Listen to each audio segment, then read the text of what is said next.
अच्छा देखो, last class में हमने अपने पास ज्योमेट्रिक मीन किया था, ठीक है ना, और उसके दोनों फॉर्मूलाज हमने देख लिए थे, अनग्रुप डेटा हमने कर लिया था ज्योमेट्रिक मीन का। ग्रुप डेटा के ऊपर अभी सवाल करना बाकी है, ठीक है। तो आओ ज़रा ग्रुप डेटा सॉल्व कर लेते हैं। ग्रुप डेटा के ऊपर सवाल किस तरीके से आएगा। वैसे इस सवाल के आने के चांसेस मैंने आपको बताया थे कि काफ़ी कम है, बिकॉज उसकी वर्किंग थोड़ी सी लेंथी होती है, ठीक है ना। लेकिन वर्किंग लेंथी हो या छोटी हो उससे हमें तो फ़र्क नहीं पड़ता, हमें तो सॉल्व करने से मतलब है। ओके, ज्योमेट्रिक मीन गिवन है। मुझे एक बात बताएं, क्लास इंटरवल गिवन है या क्लास बाउंड्री गिवन है? इंटरवल गिवन है, ठीक है ना। ये हम डिस्कस कर चुके थे लास्ट क्लास में, क्लास इंटरवल और क्लास बाउंड्री में क्या फ़र्क होता है। हमें एक कॉलम बनाना पड़ेगा सबसे पहले एक्स का। अब एक्स कैसे निकलता है? अपर लिमिट लोअर लिमिट को ऐड करेंगे और 2 से डिवाइड कर देंगे। तो पहली वाली लिमिट का बताना एक्स क्या होगा। 8 बन रहा है, 8 को 2 से डिवाइड करेंगे 4 हो जाएगा। दूसरे का 6 और 4 कितना हो जाएगा? 14। 14 को डिवाइड कर देंगे 2 से तो 7, फिर 10, ठीक है, फिर कितना हो रहा है? 13। 13 के बाद कितना? 16। चेक करते रहो। और 16 के बाद 19, 19 के बाद 22, 22 के बाद 24 और 26 को ऐड करेंगे कितना? 25। 27, 29, 28 एंड 30, 32, दैट इज 31। ओके, ये हमने निकाल लिया। साथ साथ फ्रीक्वेंसी का कॉलम भी है, उसको ही मैं लिस्ट डाउन कर देता हूँ। 6, 8, 9, 14, 16, 17, 11, 8, 7 एंड 4। कोई बच्चा ज़रा मुझे सम ऑफ एफ बता दो कि सम ऑफ एफ कितना बनता है यहाँ पर। जल्दी सम ऑफ एफ बताओ बेटा, क्या बनता है?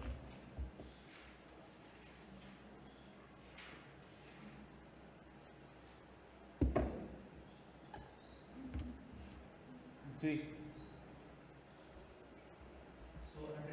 100। अच्छा, अब हमने एक कॉलम बनाना पड़ेगा according to formula log X. या एक काम करते हैं, हम डायरेक्ट एक कॉलम बनाते हैं जिसको हम लोग बोलते हैं एफ डॉट लॉग एक्स। सबसे पहले आप ये काम करोगे कि आप लॉग एक्स निकालो, लॉग की प्रेस करोगे और फर्स्ट एक्स की वैल्यू क्या है? 4। तो लॉग 4 निकालो 6। अब उसकी फ्रीक्वेंसी क्या है? 6। तो उसको पूरे आंसर को वही मल्टीप्लाई बाय 6 कर दो, तो क्या बनता है? अच्छा, लॉग का आंसर पॉइंट के बाद कम से कम भी 4 नंबर बताना मुझे। 3.6 1 2 3। ओके, समझ गए ना। अब निकालो लॉग 7, जो आंसर है उसको 8 से मल्टीप्लाई करो। 6.760 के बाद क्या है? 7 है। फिर log 10 आएगा 1, 1 को 9 से मल्टीप्लाई करोगे 9 ही बनेगा। log 13 बताओ, और जो आंसर है उसको मल्टीप्लाई बाय 14 करें। 15.595 के बाद क्या है? मैंने कहा ना पॉइंट के बाद 4 नंबर बताओ, वरना पे गलत हो जाएगा आंसर। अब log 16, जो आंसर है उसको मल्टीप्लाई बाय 16, 19.2659। log 19, जो आंसर है मल्टीप्लाई बाय 17, 21.7388। अच्छा, फिर log 22। उबैदुल्लाह आप एक काम करो, उबैदुल्लाह और रोशनी आप दोनों एक काम करो, f डॉट लॉग x को सम करो, ठीक है। ये मल्टीप्लाई वाला नहीं करो, आप लोग सम करो, आप दोनों मल्टीप्लाई वाला करो। हाँ बताओ। 14.7666। log 25 multiply by 8,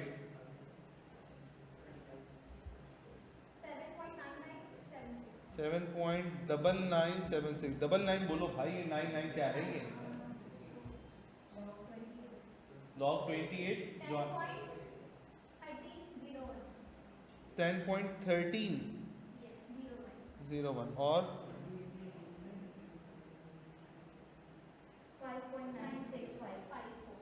5.96 54। अब बता दो उसका सम बता दो बेटा।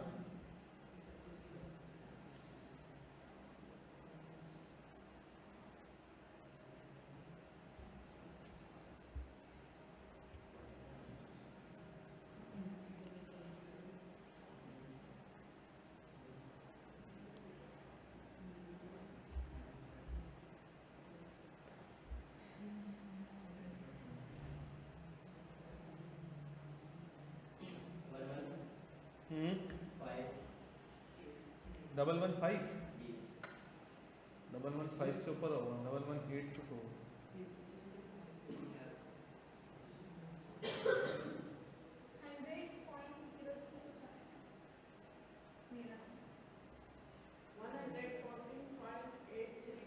डबल 14 जी क्या आ रहा है? क्या बताया यार तुम लोगों ने? log 25 मल्टीप्लाई बाय 8 चेक करो दोबारा। तो ऐसे कैसे आप कैसे हो गया? ऐसे दो लोग कर रहे हो।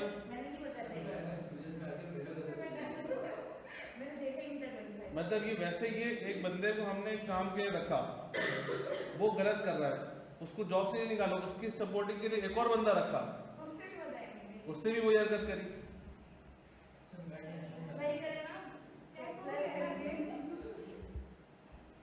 यार ये ऐसा नहीं करो बेटा।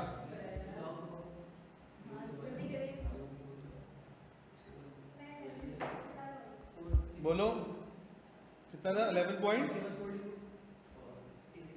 बोलो ना। करो करो करो करो करो, पेपर में तुम नहीं करना बेटा, ये नहीं आएगा पेपर में बताने ना, मैं आऊंगा। लागे करें बेटा, मल्टीप्लाई करने जल्दी से। log 25 निकालो सबसे पहले, फिर आंसर जो है उसको मल्टीप्लाई बाय 8 करना। 183 बस 5। चलो अब प्लस करना।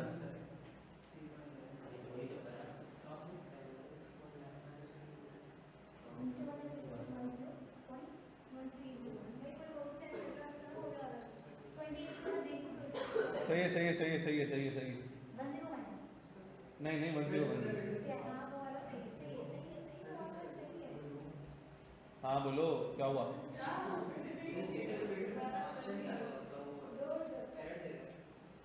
कौन सा मोड है? मोड तो चेंज करो बेटा। 8 मंगी उस 8 मोड के अंदर कौन सा मोड है? शिफ्ट 9 3 इक्वल्स टू AC करो। कैसे तुम लोग हिस्ट्री डिलीट करते हो, इधर से भी जाके उधर से भी जाके उधर से भी जाके सब जगहों से करते हो ना, तो वैसे इसको भी चलाया करो ना थोड़ा। हाँ तो मैं भी इस एज से गुजरा हूं, मैंने भी करी है बेटा, सारे काम किए मैंने। हाँ बोलो 8 है 0185 भाई, ये सही है भाई, ये सही है ये सही है ये सही है। ओके देखो ज्योमेट्रिक मीन का फॉर्मूला क्या है? Geometric mean is equals to, देखो antilog sum of f dot log x divided by sum of f। अच्छा मैं f डॉट log x निकाल चुका हूँ, एंटीलॉग ऐसे ही रहने दो। 118.0185 इज डिवाइडेड बाय 100। जब आप उसको 100 से डिवाइड कर दोगे तो क्या बनेगा भाई? उसको नहीं ना डबल वन, पहले उसको 100 से डिवाइड करेंगे ना, तो 1.180185 ये बनेगा। अब क्या करेंगे? एंटी लॉग निकालने के लिए शिफ्ट दबा के लॉग दबाओ, तो छोटा सा 10 लिखा हुआ आएगा आपके पास, आ रहा है ना? अब ये लिख दो उसके आगे, शिफ्ट दबा के लॉग दबाए तो छोटा सा 10 लिखा हुआ आएगा, वो एंटी लॉग का सिंबल है, उसके आगे नंबर टाइप कर दो पूरा 15.142, that is the geometric mean. देखो 15 ये option A is correct. Change क्यों आ रहा है? क्योंकि हो सकता है कि जब मैंने क्या कहते हैं कैलकुलेशन की हो तो वहां पे बाकी पूरे नंबर्स नहीं हो या पॉइंट बाद कुछ नंबर्स नहीं हो, तो इस वजह से डिफरेंस है, अदरवाइज आंसर एक्सेप्टेबल है। ओके शाबाश, जल्दी से कॉपी मारो, जल्दी से, गोली की स्पीड से।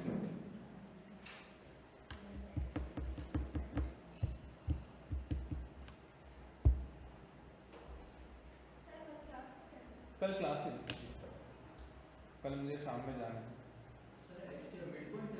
एक्स मिड पॉइंट होता है, तो शाम में जाना है सुबह। तो मसला ये है कि आज मैं पढ़ाने नहीं आया, पढ़ाने नहीं आता हूँ हफ्ते को, आज हफ्ते को आ गया। लेकिन उस दिन हमारी ज़्यादा टाइम होता है। हाँ ये है, बुला लूँ सुबह, बुला लूँ 12 से 2 बुला लूँ। वो फाइनेंशियल मैथमेटिक्स का एक लेक्चर रह गया, वो निपटा लेते हैं उसमें, वरना मैं सोचा था कि वो रिकॉर्डेड दे देता हूँ। नहीं रिकॉर्डिंग मत लेना, आ जाओ। इंटरनल रेट ऑफ रिटर्न है, बहुत इंपॉर्टेंट टॉपिक है, पेपर में 2 MCQ आएंगे उसके ऊपर।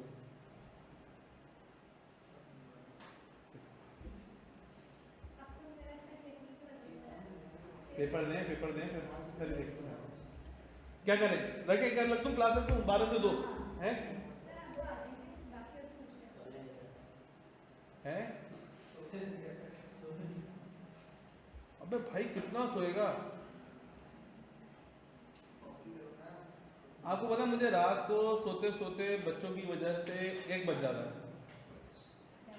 और मैं सुबह फिर कितने बजे उठता हूँ? 6 बजे, पौने 6 बजे मैं उठ जाता हूँ। तो फिर मैं क्या सोया, और मैं सोचता हूँ कि यार चलो सारा दिन स्ट्रेस के बाद ऑफिस से यहाँ आना, फिर यहाँ से घर जाना, बंदा जाके सुकून थोड़ा आराम करे, लेटे बैठने तक का टाइम नहीं देते बच्चे। नहीं छोटे बच्चे ना, तो वो जैसे ही घर में जाओ ना तो बोलते हैं गोद में लो, जैसे तुमने बोला था अपने बाबा को बचपन में, नहीं यार तुम्हें पूछना घर जाके।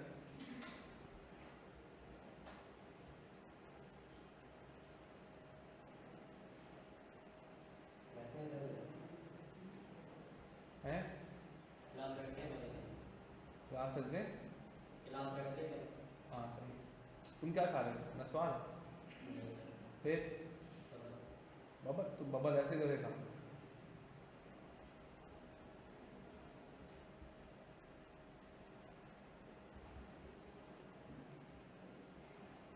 चले आगे बढ़े।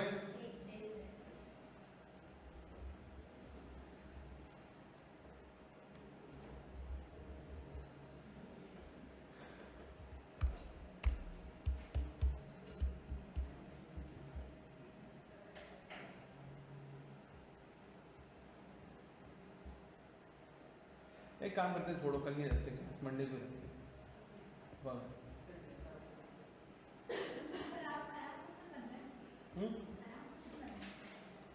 क्या करें, हफ्ते में 1 ही दिन मिलता है मुझे छुट्टी का।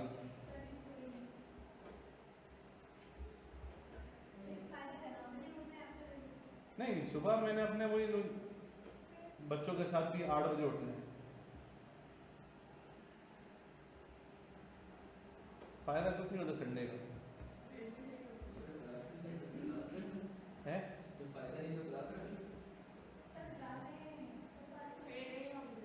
हैं नहीं आ रही,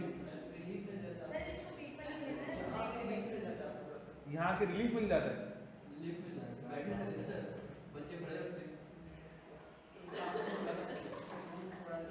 तो यहाँ मैं लेट के मूवी देख रहा हूँ बेटा, है ना, यहाँ बैठा हूँ मूवी देख रहा हूँ।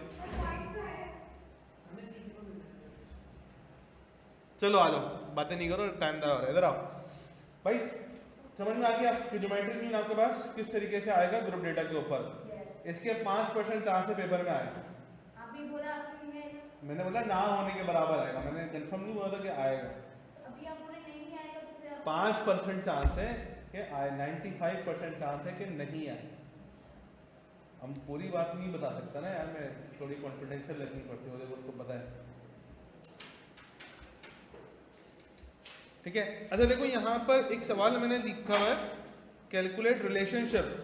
याद रखना फॉर नॉर्मल डेटा, अगर आप रिलेशन देखें, रिलेशन बिटवीन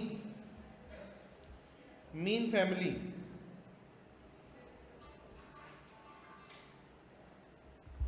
तो रिलेशन बिटवीन मीन फैमिली क्या है कि किसी भी डेटा के ऊपर अगर अर्थमेटिक मीन कैलकुलेट किया जाए और या ज्योमेट्रिक मीन कैलकुलेट किया जाए या हार्मोनिक मीन कैलकुलेट किया जाए, ठीक है ना, तो अर्थमेटिक मीन की हमेशा वैल्यू बड़ी होगी क्योंकि इसमें ना लॉग होता है ना इसमें फ्रैक्शन होता है, ठीक है।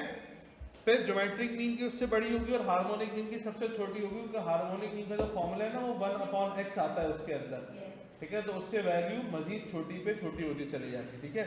तो इस चीज़ के ऊपर आपको मैं एक सवाल दे रहा हूँ एज अ होमवर्क, ये ले लो और इसके ऊपर आपने करना ही है कि अर्थमेटिक मीन भी कैलकुलेट करना है, ज्योमेट्रिक मीन भी कैलकुलेट करना है और हार्मोनिक मीन भी कैलकुलेट करना है, ठीक है ना।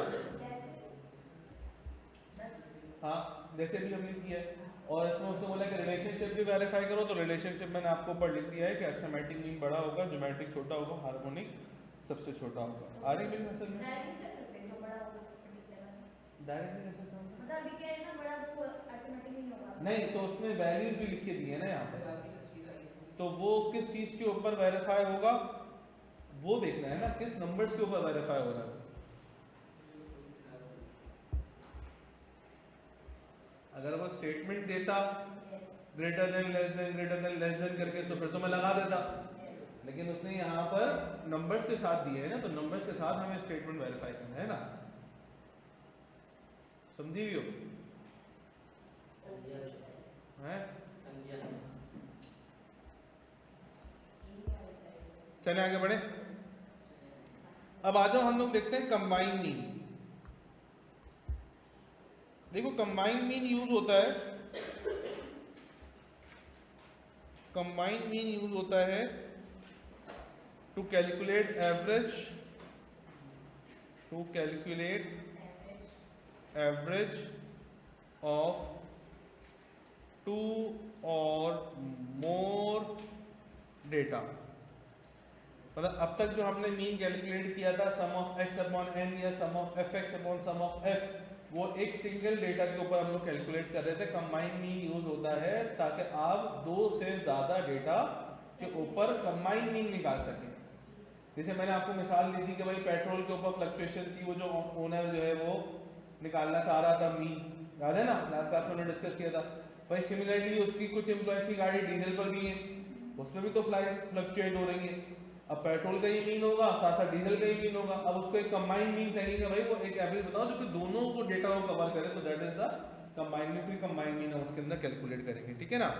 अच्छा, कंबाइन मीन का जो फॉर्मूला है वो क्या है, x bar c, that is the combine mean का symbol x bar c। Sir दिख नहीं रहा क्यों? अच्छा दिख गया, दिख गया माँ मुझे कुछ नजर नहीं आ रहा है।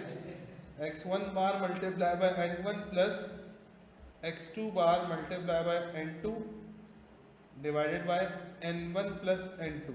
मतलब दोनों के मीन को उनके n से मल्टीप्लाई कराना पड़ेगा और सम ऑफ n से डिवाइड। अच्छा, ये अगर तीन डेटा पे हो तो ऊपर हम ऐड करेंगे x bar 3 multiply by n3 और डिवाइड में भी n3 हम प्लस कर देंगे, तो उस तरह से ये सीरीज इनफाइनाइट टर्म्स तक जा सकती है, ठीक है।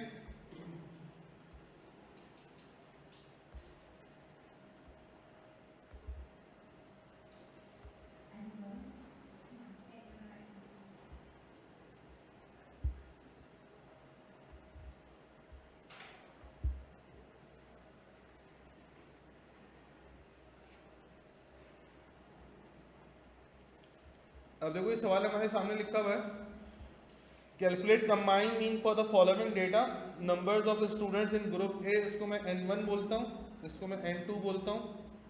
Mean score that is the x1 bar and this is x2 बार। और वो कह रहा है कंबाइन मीन निकालो, बड़ा आसान है, फॉर्मूला तो ऊपर मेरे पास लिखा हुआ है। आप करेंगे क्या कि x1 multiply by n1 plus x2 multiply by n2 divided by n1 plus n2, यानी कि 1600 से डिवाइड करा दो, बताओ क्या बनता है।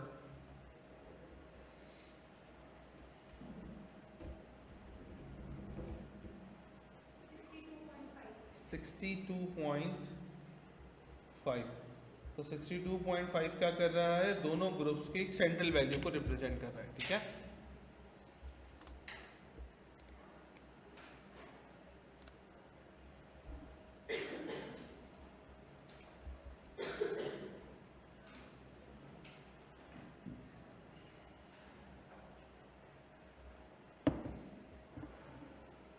हो गया?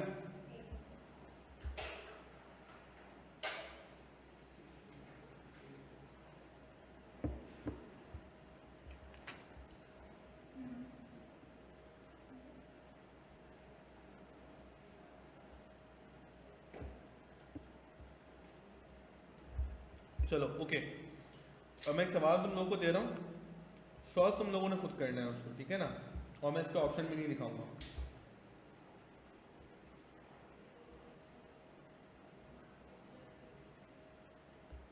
हमें ऊपर वाला दे दीजिए ना, क्यों? उसमें सीधा सीधा लिखा हुआ है ना।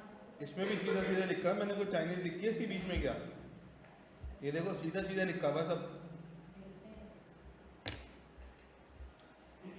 सब थोड़ा टेक्निकली पढ़ना, सवाल टेक्निकली रीड करना है। ये मतलब एक बार नहीं, पूरा पढ़ो पूरा।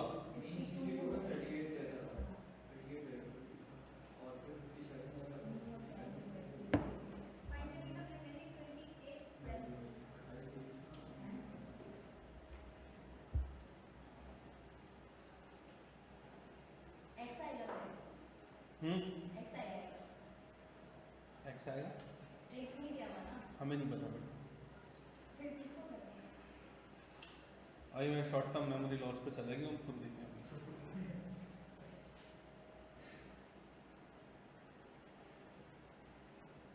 सर फॉर्मूला यही रहेगा, फॉर्मूला यही रहेगा।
बताएं क्या आंसर है?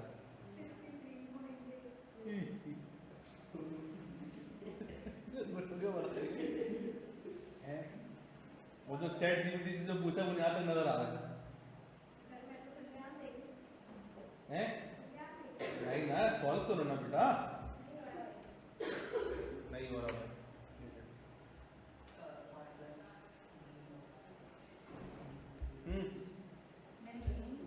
स्पॉट वाले लेक्चर देखिए,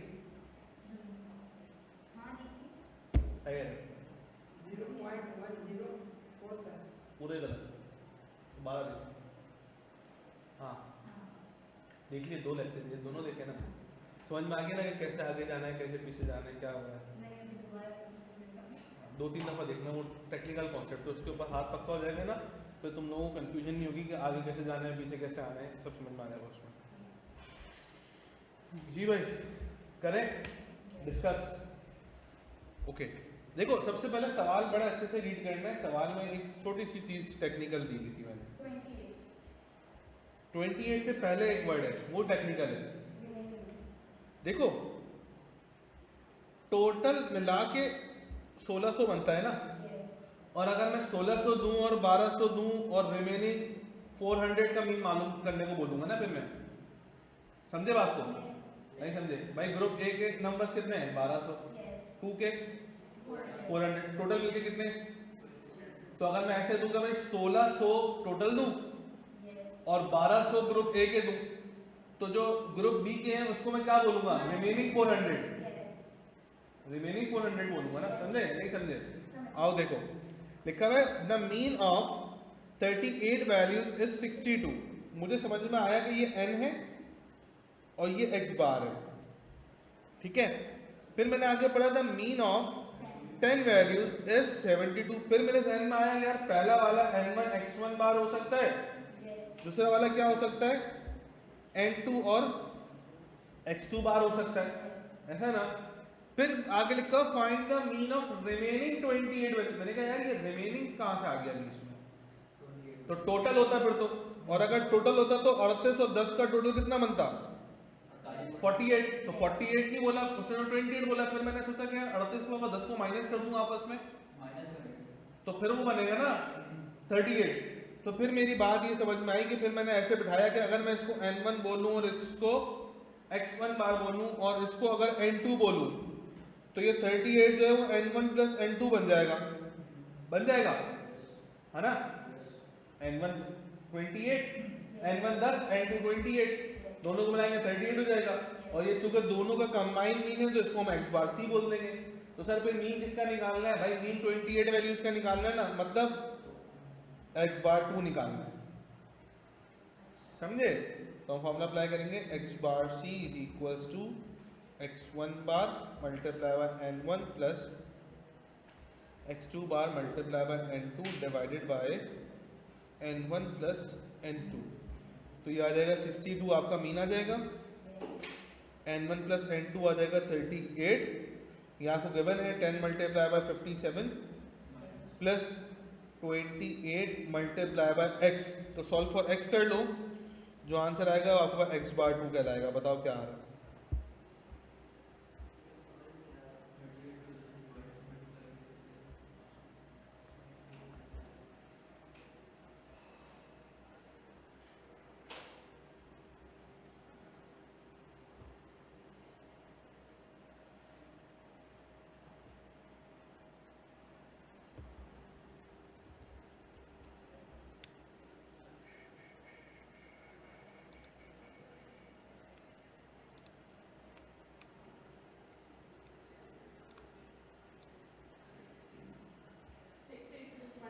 है ये क्या होगा, सबर करीबी हो।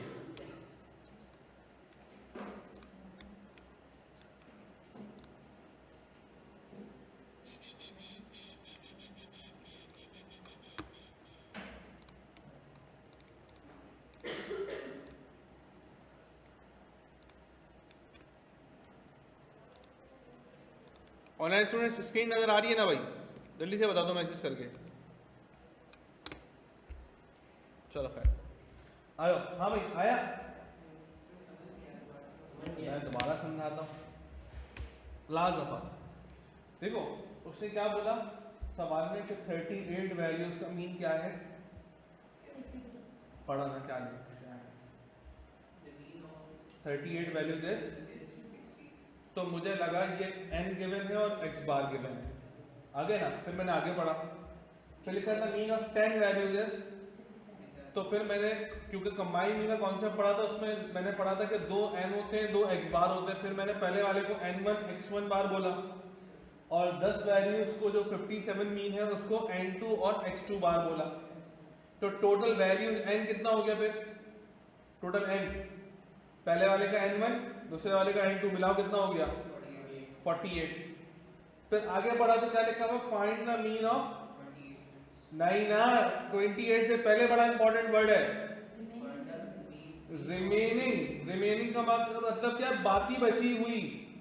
तो बाकी बची हुई तो कैसे बचेंगी बाकी, 38 में से 10 मिलाएंगे तो 48 होगी, और अगर माइनस करूंगा तो 28 हो जाएगा ना।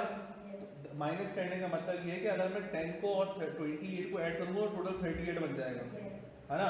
तो इसका मतलब फिर मुझे ये समझ में आया कि जो n1 और x1 भाग है वो 10 और 57 है, क्योंकि रिमेनिंग जो वैल्यूज है 28 जब मैं उसको 10 के साथ ऐड करूंगा तो टोटल 38 बन जाएगा। इस तरह से मैंने पहचाना है इसको कि जो पहले जो गिवन था 38 वैल्यूज का 62 मीन वो n1 और n2 का सम है, और जो उसका मीन है वो कंबाइन मीन है। तो इसीलिए फिर मुझे x2 बार निकालना है, तो 38 वैल्यूज का मीन एब्सेंट है। समझे बात को, कॉपी कर लिया, आगे बढ़ते हैं। जल्दी से कॉपी कर लें यार, जल्दी से।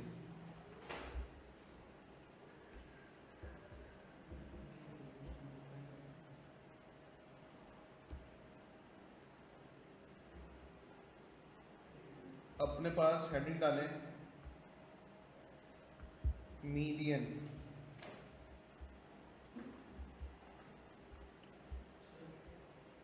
जी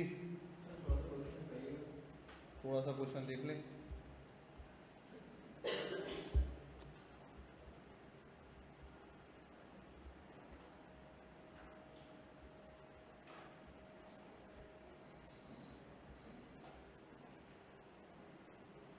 बोलो। सर मीन अगर निकालते हैं सम निकालते हैं वैल्यूज को मीन से मल्टीप्लाई करते हैं 38 की तो हैं 38 वैल्यूज को 62 से मल्टीप्लाई करते हैं 38 वाले को 62 से मल्टीप्लाई करते हैं। मीन और वैल्यूज को मल्टीप्लाई करके सम निकला। हाँ फिर 10 की वैल्यू 10 वैल्यू और उसका मीन मल्टीप्लाई करते हैं हाँ तो इधर से इसका टोटल आ जाएगा 38 वैल्यूज का, उधर से इसका आ जाएगा, फिर माइनस कर देंगे तो 28 का आ जाएगा।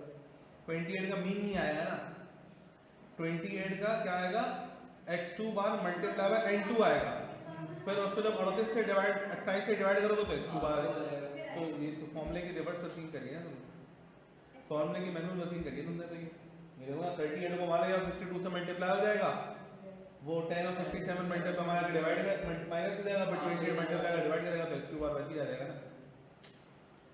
समझे नहीं समझे? 28 इधर जाके डिवाइड हो जाएगा। ओके आगे बढ़े।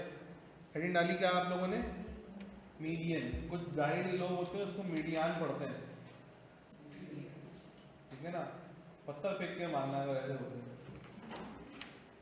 तो ये क्या है मीडियन। अच्छा मीडियन भी क्या है, मेजर ऑफ सेंट्रल टेंडेंसी है। ये भी डेटा की सेंट्रल वैल्यू का नाम है, मेजर ऑफ सेंट्रल टेंडेंसी। जिस तरह से मीन था वो भी मेजर ऑफ सेंट्रल टेंडेंसी था, इसी तरीके से मीडियन भी मेजर ऑफ सेंट्रल टेंडेंसी है। और इसका जो सिंबल है वो होता है x के ऊपर इस तरीके का बार। मीन के ऊपर क्या होता है, x के ऊपर स्ट्रेट बार होता है, इसके ऊपर x के ऊपर टेढ़ा वाला बार होता है, ठीक है ना। अच्छा जी, और इसका जो अनग्रुप डेटा का फॉर्मूला है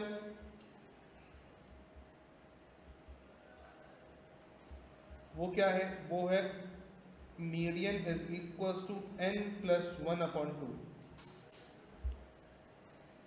ठीक है। अच्छा, और इन सम केसेस हम n/2 भी कर लेते हैं, और इन ऑल केसेस हम ये दोनों अप्लाई नहीं करते क्योंकि हम ट्रिक से सॉल्व कर लेते हैं, ठीक है ना। अच्छा, जो ग्रुप डेटा है उसका फॉर्मूला थोड़ा सा टेक्निकल है। वो क्या है कि भाई median is equals to L plus h/f n/2 minus CF, ये फॉर्मूला है। अच्छा जी, तो अब ये फॉर्मूला क्या बताएगा सर, इसमें L क्या बता रहा है, L बता रहा है लोअर ऑफ, ये क्या लिखा मैंने CB, हाँ lower of class boundary of median class. Head जो है H क्या है, विड्थ, ठीक है, width of class boundary of median class.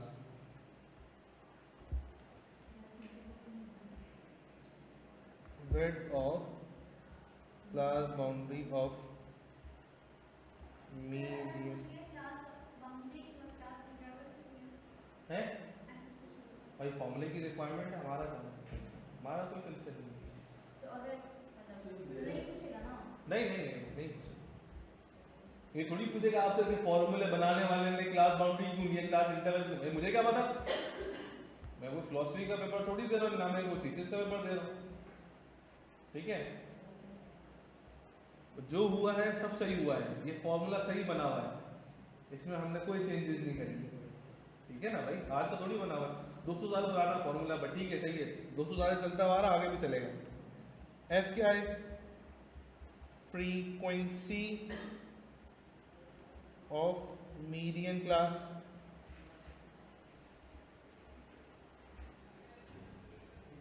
n/2 क्या है, n/2 रिप्रेजेंट्स मीडियन क्लास।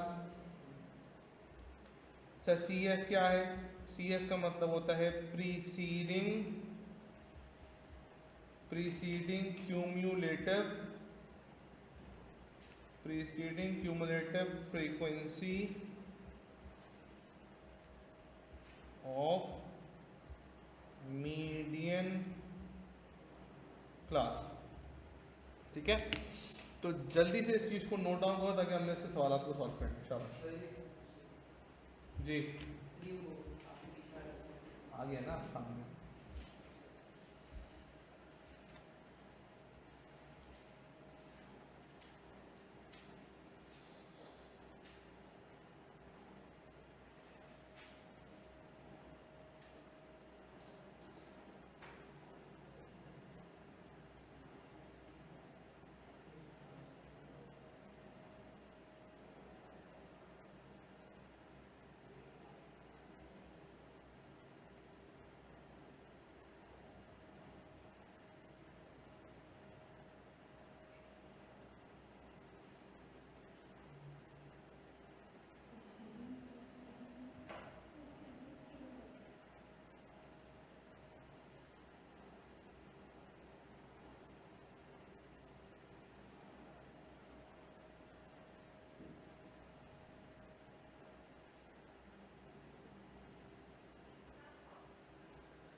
हो गया।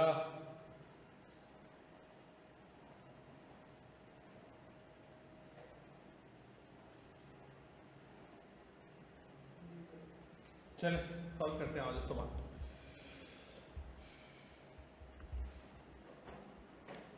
अब देखिए, सबसे पहले हम अनग्रुप डेटा को देख लेते हैं और बड़ा ही आसान है मीडियन कैलकुलेट करना। मैंने आपको बताया था कि हम दोनों फॉर्मूलाज को यूज़ नहीं करेंगे, या चाहो तो मैं आपको यूज़ करके भी दिखा दूंगा। तो फॉर्मूला नहीं बताऊं। चलो देखो, सवाल में क्या लिखा है, calculate median of the following data. हमें डेटा की सेंट्रल वैल्यू निकालनी है। सबसे पहले एक काम करना पड़ेगा, डेटा को असेंडिंग ऑर्डर के अंदर अरेंज करना पड़ेगा। असेंडिंग ऑर्डर समझते हो ना, क्या होता है? ओके, तो बताना जरा असेंडिंग ऑर्डर क्या बनेगा इसका। 10, 11, 12, एक मिनट, 10, 11 हो गया, 12 हो गया, 17, 18, 22 एंड 25। तो हमारा फॉर्मूला क्या बना? फॉर्मूला बन गया x bar is equal to n+1/2। Total कितने नंबर्स हैं? 7। 7 और 1 8, 8 को 2 से डिवाइड मारो 4। तो फोर्थ टर्म हमारी मीडियन है। फोर्थ टर्म लिखना क्या है? 17। तो 17 is the central value of the data. वो देखो, उसकी समझ में आया तो कैसे बनाया है। वाह, ये तो मेरी भी समझ में आ गई। बस 17 डेटा की सेंट्रल वैल्यू। बहुत टेक्निकल चीज़ है ये। रुको, एक सवाल और देखो, फिर दोनों एक साथ कॉपी करना।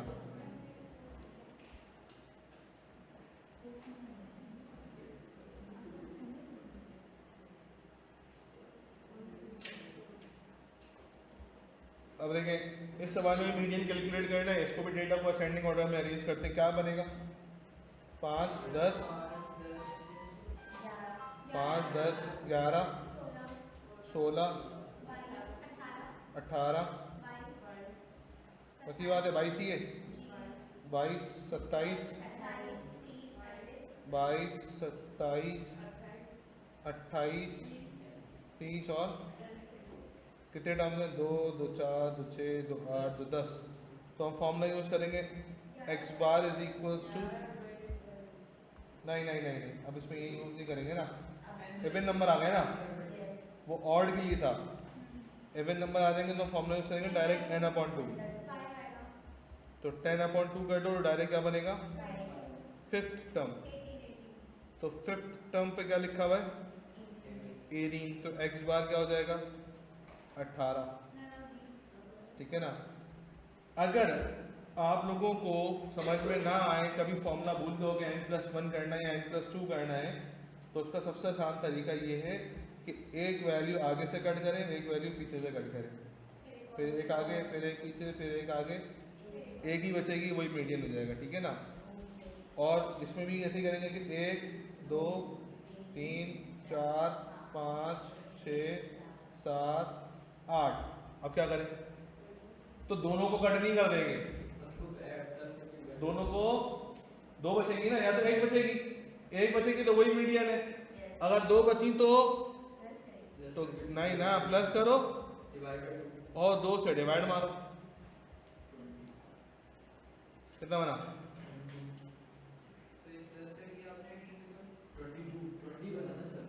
इवन टोटल वैल्यूज कितनी? 2, 2, 4, 2, 6, 8, 2, 10 ही थी ना।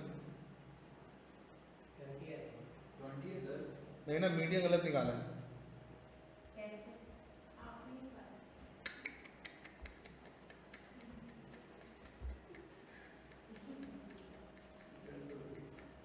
हाँ, मीडियन गलत निकाला है।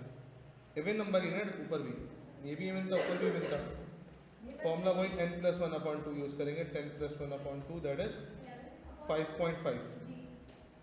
और 5.5 में होगा वही कि 18 और 22 को ऐड करके 2 से डिवाइड मारेंगे तो वही 20 आ जाएगा।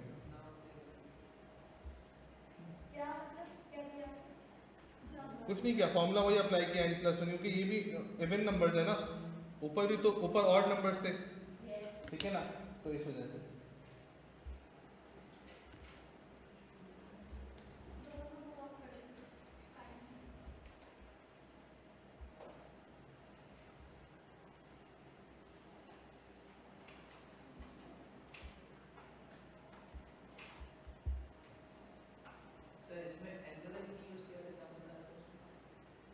बेटा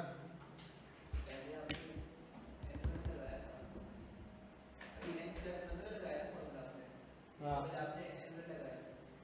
हाँ, देखो उसमें खराबी ये थी कि 10 वैल्यूज का जो हाफ है वो कहाँ होगा? 5 पे नहीं है, 5.5 पे आएगा ना। तो पॉइंट में आने की वजह से फिर हमने इसको ऐसे कर लिया। वरना आप ट्रिक समझो, एक इधर से काटो, इधर से काटो, बीच में 2 ही बचेंगे, 2 को ऐड करके 2 से डिवाइड कर लेना, एक ही बचेगी तो वही मेंटेन कर देना। ठीक है ना।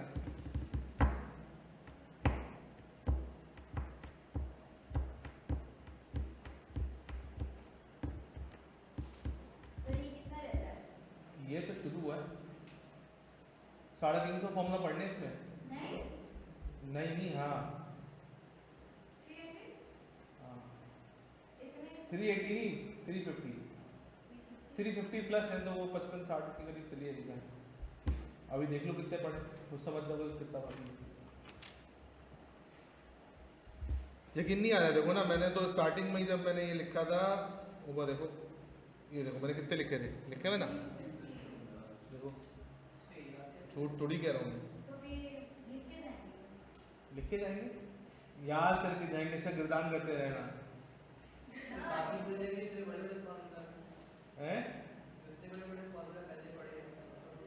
बेटा बड़े फॉर्मूला तो निकल गए, चैप्टर नंबर 13 निकाला ना उन्होंने सैम्पलिंग, उस तो समझ लो तुम्हारे ऊपर सबसे बड़ी वाला उतार दी इन्होंने।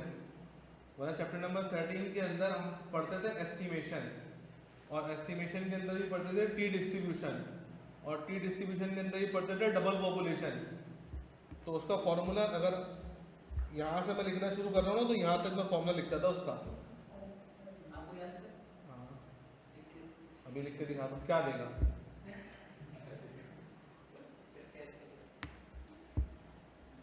ये मैं आपको मैसेज करके बताऊँ। सर नहीं जो आपने हम लोग को दिया था तो नहीं आपने चाय पैकेट बताया हो गया आपने चाय पिला दी। क्यों भाई, तुम लोग चाय पैक नहीं होता, मैं चाय पैक नहीं हो रहा।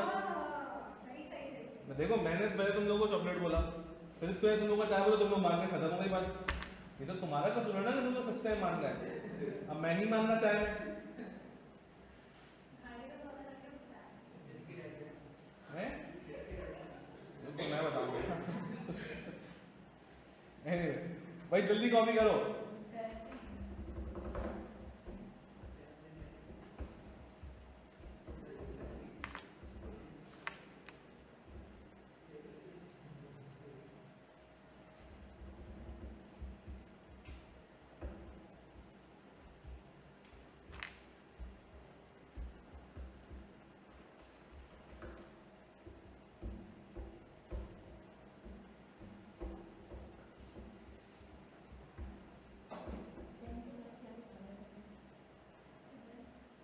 वन लिखा हुआ है, 10 प्लस वाला पॉइंट।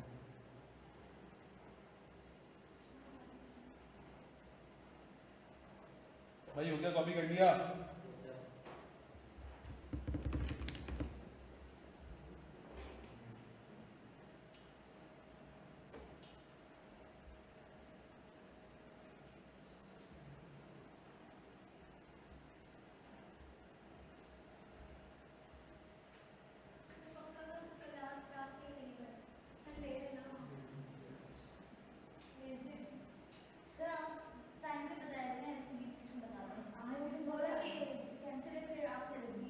अरे मैंने नहीं रखी भाई, ये इन लोगों ने रखी है।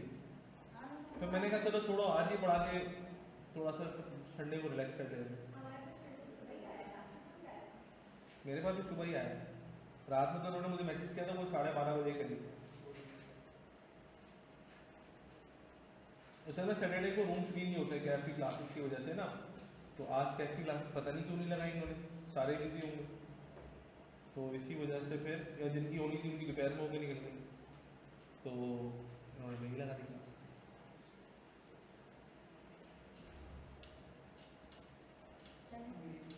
चले ओके। अब आ जाओ जरा, हमने इसका ग्रुप डेटा वाला देखना है। ग्रुप डेटा इसका इंपॉर्टेंट भी है, पेपर में पूछा भी जाएगा और आगे जो आने वाले कॉन्सेप्ट्स हैं उनके साथ कनेक्टेड भी है। हाँ इम्पॉर्टेंट है, और आपको पता है इम्पॉर्टेंट का मतलब क्या होता है।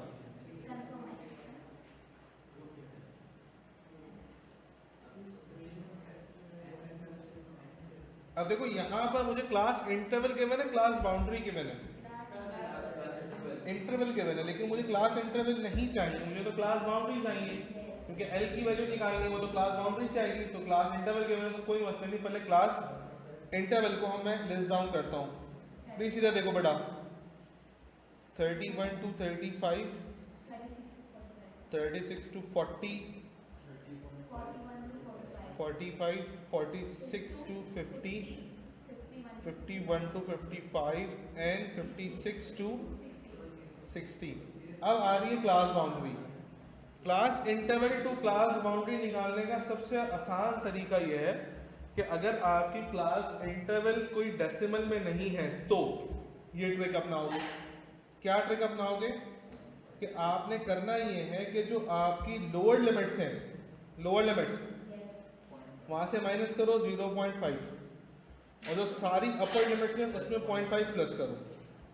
मतलब जब पहली वाली आप 31 में से माइनस करोगे 0.5 तो वो क्या आएगा 30.5, और जब उसमें ऐड करोगे तो कितना होगा 35 अब जो 36 में से जब 0.5 माइनस करोगे हो गया ना इक्वल, और ये जाएगा 40.5। फिर 41 में से माइनस करो और 45.5, फिर 46 में से माइनस करोगे 55, तो ये जाएगा 50.5, 55.5, ठीक है, और 55.5 एंड 60.5, ओके। अब यहाँ पे करनी है हमने फ्रीक्वेंसी का कॉलम लिस्ट डाउन कर लेते हैं। फ्रीक्वेंसी आ जाएगी 3, 5, 7, 10, 7, 4। अब बनाना है क्यूमुलेटिव फ्रीक्वेंसी। क्यूमुलेटिव का मतलब होता है टोटल, क्यूमुलेटिव का मतलब क्या होता है? टोटल। भाई जब पहली क्लास आई तो पहली क्लास की फ्रीक्वेंसी कितनी है? तो टोटल कितनी हुई? भाई अब तक 3 ही बच्चे आए ना, तो 3 ही हुई फ्रीक्वेंसी। फिर कितनी हुई? 5। तो टोटल कितने हो गए? 8। आ रही बात समझ में? फिर मजीद कितने आए? तो पहले के 8 और 7 ये कितने हो गए? फिर और टोटल फ्रीक्वेंसी का सम भी आपका क्या आएगा? 36 आएगा। ठीक है। अब इनमें से हमने ये पहचाननी है कि हमारी मीडियन क्लास कौन सी है, क्योंकि एल की, एच की और एफ की ये सब वैल्यू जो है वो मीडियन क्लास से बिलोंग करती है। तो मीडियन क्लास निकालने के लिए मैंने आपको फॉर्मूला बताया था n/2 और n क्या होगा? 36 होगा। 36 को 2 से डिवाइड मारो, क्या बनता है? 18। ऐसा। अब इस 18 को आपने कहाँ सर्च करना है? इस 18 को आपने सर्च करना है इनटू क्यूमुलेटिव फ्रीक्वेंसी कॉलम और चेक करो कि 18 नजर आ रहा है या नहीं नजर आ रहा। देखो अगर 18 नजर नहीं आता या तो एग्जैक्ट देखोगे या तो हम क्या नंबर ढूंढेंगे? एग्जैक्ट। अगर एग्जैक्ट नहीं मिलता और यहाँ पर एग्जैक्ट की जगह अगर 17.5 होता मैं तब भी नहीं लेता, या 17.95 होता मैं तब भी नहीं। मुझे या तो एग्जैक्ट चाहिए बस या उससे बड़ा चाहिए, मुझे 1 पॉइंट कम भी नहीं चाहिए, मुझे 17.99 भी नहीं चाहिए। क्या चाहिए मुझे? पूरा 18 चाहिए, या तो 18 से। अब 18 से बड़ा अगर मिसाल के तौर पर 150 है तो मैं 150 लूंगा, लेकिन मुझे हमेशा या तो एग्जैक्ट चाहिए या तो बड़ा चाहिए। इसका रीजन भी बताऊंगा थोड़ा सा टाइम में, अगर मुझे मिलेगा क्लास में तो रीजन भी बताऊंगा कि क्यों बड़ा लेते हैं हम लोग जी। तो 18 तो नजर नहीं आया, क्या नजर आया? तो इसका मतलब 25 वाली मेरी क्लास जो है वो मेरी मीडियन क्लास है। 25 वाली जो रेंज है वो मेरी क्या है? मीडियन क्लास है। अब मीडियन क्लास में एल क्या था? एल पढ़ो, lower of class boundary of. तो इस मीडियन क्लास में क्लास बाउंड्री के अंदर लोअर बाउंड्री कौन सी है? 46 45.5 ये आ गया एल। एफ क्या होता है? ये रही फ्रीक्वेंसी ऑफ मीडियन क्लास। ठीक है ना। अच्छा विड्थ एच कहां से निकलेगा? अपर लिमिट लोअर लिमिट को माइनस कर लेंगे ना, जो हमने क्लास बाउंड्री की जो रेंज हाईलाइट करी है 45.5 और 50.5 उन दोनों को माइनस कर लेंगे तो बेट आ जाएगी 5 आएगी। ठीक है ना। अच्छा एक और था CF। CF के बारे में मैंने क्या लिखा है? प्रीसीडिंग का मतलब क्या होता है? प्रीसीडिंग का मतलब होता है प्रीवियस। प्रीवियस का मतलब पहले वाली। किसकी पढ़ो? है cumulative preceding cumulative frequency of median class की प्रीवियस फ्रीक्वेंसी क्या है क्यूमुलेटिव के अंदर? क्यूमुलेटिव के अंदर 15, दैट इज अ CF। कि क्यूमुलेटिव फ्रीक्वेंसी के अंदर मीडियन क्लास की पीछे वाली फ्रीक्वेंसी वो आपके पास क्या कहलाएगी? CF की वैल्यू कहलाएगी। ठीक है। तो अगर हम फॉर्मूला अप्लाई करते हैं तो अब L क्या है? L plus H/F n/2 minus CF। तो लोअर ऑफ क्लास बाउंड्री देगी 45.5। विड्थ कितनी आ रही है? दोनों को माइनस करा लो, 5 divided by frequency 10 n/2 18 minus 15। Solve कर लो, पता चल जाएगा कि डेटा की मीडियन वैल्यू क्या है। जल्दी से पूरे को एक साथ कैलकुलेटर में घुसा दें।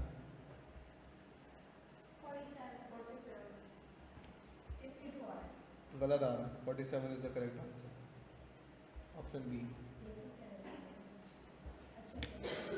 जल्दी से कॉपी करें।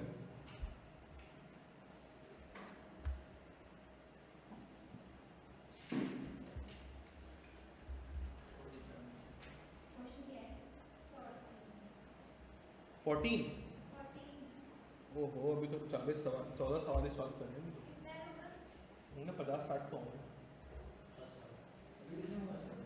14वां सवाल है, 14 की है।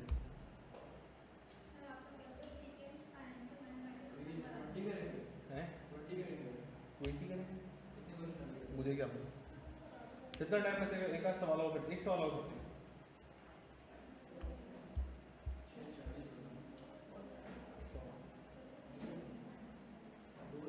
हो जाएंगे, गूगल लेंगे। हाँ बोलो।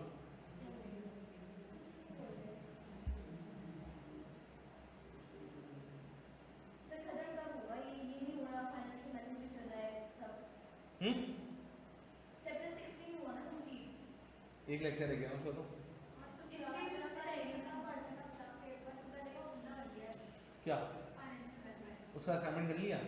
तभी तो कहते हैं आप खत्म कराएं फिर शुरू करेंगे ना नहीं ना, मैंने तो आपको बोला था कि भाई शुरू के 94 एमसीक्यूज जो है वो सिंपल इंटरेस्ट के हैं। नहीं हो रहा साथ आप पूरा करा दो बस मंडे को लास्ट क्लास करते हैं, मंडे को यही पढ़ेंगे मंडे को यही पढ़ेंगे।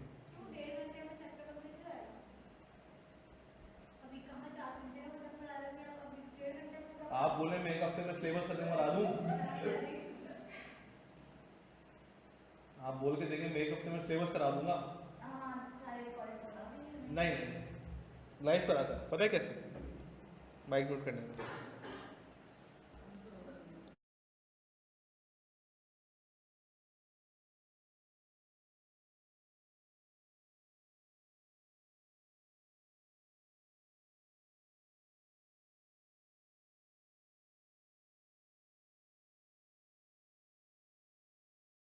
बस किसी तरीके से दे दें आप हलवा, ये लो बेटा जाओ।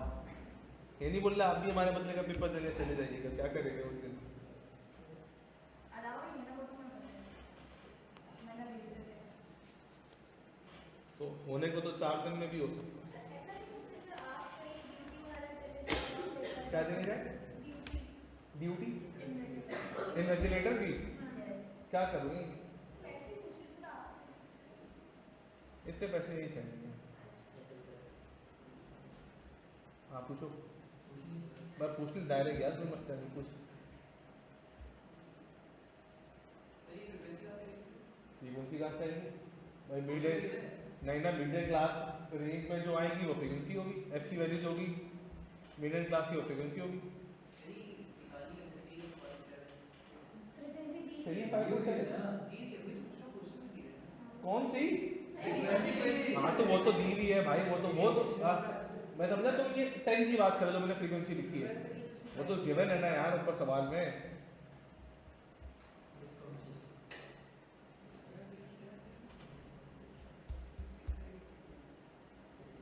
चले आगे बढ़े।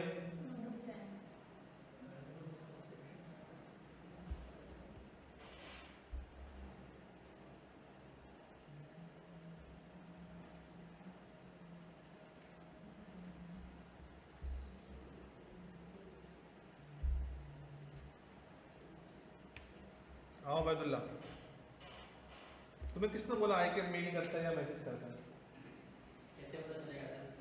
हाँ तो ये पूछना कैसे पता चलेगा? तुम कह रहे हो मुझे आई कैप का मेल नहीं आया, मैसेज नहीं आया, वही तो मैं तुमसे पूछूंगा तुम्हें कैसे पता चला? हाँ तुम ये पूछो मुझसे कि कैसे पता चलेगा सर मेरी रजिस्ट्रेशन हो गई? चल जाएगा पता।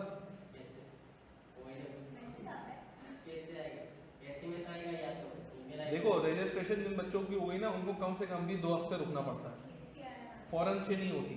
और ये 2 हफ्ते भी तब शुरू होंगे जब तुम फीस पे कर दोगे। फीस पे कर दी ना, अब फीस पे करने से अब 2 हफ्ते काउंट करना शुरू कर दो, वर्किंग डे मिला के। ऐसा ना तुम 2 हफ्तों में जो है ना वो सैटरडे संडे भी 4 दिन ये काउंट कर दो, तो जो है वो आप क्या करेंगे? 2 हफ्ते वेट करेंगे। हाँ 2 हफ्ते बाद अब आप क्या करेंगे? दोबारा आईकैप के पोर्टल पे जाएंगे, आईकैप लिखना, सर्च मारना, हाउ टू डू CA में आना, दोबारा से रजिस्ट्रेशन के लिंक पे आना, वहाँ लिंक पे आके क्लिक करना, दोबारा से आपके पास वो इंटरफेस ओपन हो जाएगा जहाँ आप अपना C90 नंबर और पासवर्ड डालना जो हमने सेट किया था। ठीक है, वो जैसे ही डालोगे ना तो वहाँ पे एरर देगा कि यूज स्टूडेंट लॉगिन एरिया। तो इसका मतलब क्या? आपकी रजिस्ट्रेशन हो गई है और आईकैप आपका CA नंबर जनरेट कर चुका है। अब आईकैप को आप कॉल करेंगे, हैं दोनों को माइनस करा दो क्लास बाउंड्री की जो रेंज है। अब आईकैप को आप कॉल करने कि भाई मैंने इस तारीख को अपनी रजिस्ट्रेशन करवाई थी, ये मेरा CNIC नंबर है, मुझे मेरा CEN नंबर बता दें, तो वो आपको आपका CEN नंबर बता देगा, सिर्फ पासवर्ड नहीं बताएगा। अब आप जब आईकैप लिखोगे स्टूडेंट लॉगिन में आओगे, अब आईकैप स्टूडेंट लॉगिन सर्च करना या आईकैप की वेबसाइट के ऊपर आओगे तो वहाँ पे 2 ऑप्शन आ रहे होंगे, एक मेंबर लॉगिन का आता है, एक स्टूडेंट लॉगिन का आता है। जो क्वालिफाई हो जाते हैं मेंबर्स लॉगिन यूज़ करते हैं, बाकी सब स्टूडेंट लॉगिन यूज़ करते हैं। तो स्टूडेंट लॉगिन पे आओगे, अपना CEN नंबर डालोगे जो आईकैप ने आपको बताया है कॉल करने पर, फिर पासवर्ड क्या डालोगे? है डेट ऑफ बर्थ। सबका इनिशियल पासवर्ड जो है वो उनकी डेट ऑफ बर्थ होता है, फिर बाद में उसको आप पोर्टल में जाके चेंज कर देना, तो कोई मसला नहीं होता। ठीक है, आने के बाद भी तक CRN नहीं आता, CEN नंबर आएगा। CRN नंबर कब आएगा? जब आप कैफ में चले जाओगे और एज अ कैफ की रजिस्ट्रेशन अपनी करवाओगे तो फिर CRN नंबर आएगा, इसी के और फिर FTS भी तभी आएगा है, फिर FTS नंबर भी तभी आएगा। चले आगे बढ़ जाए भाई। हैं अबे ये लोग फाजूल की बात इतनी करते, क्या करें?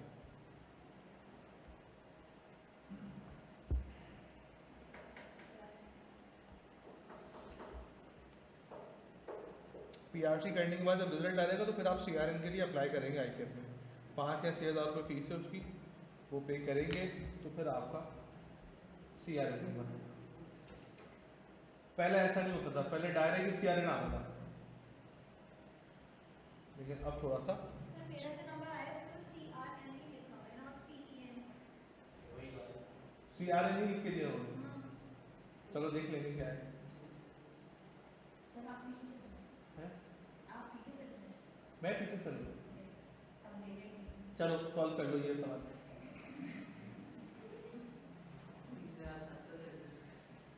नहीं ना, मुझे वैसे ही है ना, इसमें तो क्लास बाउंड्री भी नहीं दी आपने, इसमें तो क्लास बाउंड्री भी दी, फटाफट जल्दी सॉल्व कर दो।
क्या आंसर्स ये में थोड़ा आंसर्स सर 11.5 11.5 ये आ रहा है। चलो और कर लेते हैं। क्लास बाउंड्री हमारे पास है 0 4 4 8 8 12 12 16 16 20 एंड 20 24। फ्रीक्वेंसी है 5, क्यूमुलेटिव फ्रीक्वेंसी भी 5, फिर 10 तो 15, फिर 12 तो 27, फिर कितने बने 41, फिर 6 47, फिर 4 51, दैट इज 51। अब मैं अगर n/2 करता हूँ तो आप बोलोगे 51 डिवाइड बाय 2 कितना बनता है? 25.5 तो 25.5 के ऊपर हमें जो नज़र आई वो ये नज़र आई, ठीक है ना। अब अगर आप फॉर्मूला अप्लाई करते हो L plus H upon F n/2 minus C F, तो L क्या है 8, विड्थ क्या है 4, फ्रीक्वेंसी क्या है 12, ये हो जाएगा 25.5 माइनस 15, बस।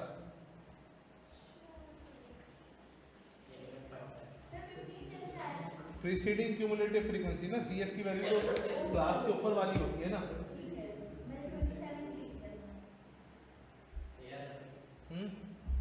यार चलें, बस आज की क्लास हम भी यहीं तक रखेंगे। इंशाअल्लाह मंडे को मुलाकात करते हैं। अल्लाह हाफ़िज़।